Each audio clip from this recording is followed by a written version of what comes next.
Hi friends, Sunday chicken ತಗೊಬಂದು chicken ಸಾರು ಮಾಡ್ಕೊಂಡಿದ್ದೆ. ಸ್ವಲ್ಪ ಮೆತ್ತಕ್ಕಿರೋ ಪೀಸ್ನ ಪಕ್ಕಕ್ಕೆ ಇಟ್ಕೊಂಡು ಅದರಲ್ಲಿ ಪೆಪ್ಪರ್ ಚಿಕನ್ ಟ್ರೈ ಮಾಡಿದೆ. ನಮ್ಮ ಮನೆಯವರು ತೆಲುಗು, ಅವ್ರ ಕಡೆ ಅಡುಗೆ ಬೇರೆ ಥರ ಇರುತ್ತೆ.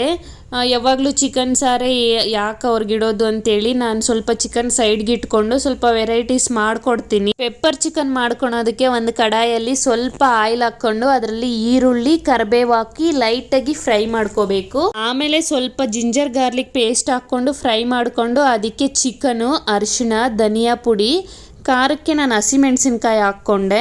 ನೀವು ಬೇಕಂದ್ರೆ ಖಾರದ ಪುಡಿ ಹಾಕ್ಕೋಬಹುದು. ಆಮೇಲೆ ಸ್ವಲ್ಪ ಉಪ್ಪು ಹಾಕ್ಕೊಂಡು ಚಿಕನ್ ಬೇಯೋದಕ್ಕೆ ನೀರು ಬೇಕಂದ್ರೆ ಸ್ವಲ್ಪ ಹಾಕಿ ಚಿಕನ್ನ ಬೇಯಿಸ್ಕೊಂಡು ಕೊನೆಯಲ್ಲಿ ಪೆಪ್ಪರ್ ಹಾಕ್ಕೊಂಡು ಇನ್ನೊಂದೆರಡು ನಿಮಿಷ ಬೇಯಿಸ್ಕೊಂಡು ಕೊನೆಯಲ್ಲಿ ಸ್ವಲ್ಪ ಕೊತ್ತಂಬರಿ ಸೊಪ್ಪು ಹಾಕ್ಕೊಂಡು ನಿಂಬೆಹಣ್ಣಿನ ರಸ ಹಿಂಡ್ಕೊಂಡೆ. ನನ್ನ ಹಸ್ಬೆಂಡ್ ಟೇಸ್ಟ್ ನೋಡಿ ತುಂಬಾ ಚೆನ್ನಾಗಿದೆ ಅಂತ ಹೇಳಿದ್ರು. ಫ್ರೆಂಡ್ಸ್, ನೀವು ಯಾವ ತರ ಪೆಪ್ಪರ್ ಚಿಕನ್ ಮಾಡ್ಕೊಳ್ತೀರಾ ಕಾಮೆಂಟ್ ಮಾಡಿ. ಹಾಗೆ ಈ ವಿಡಿಯೋನ ಲೈಕ್ ಮಾಡಿ.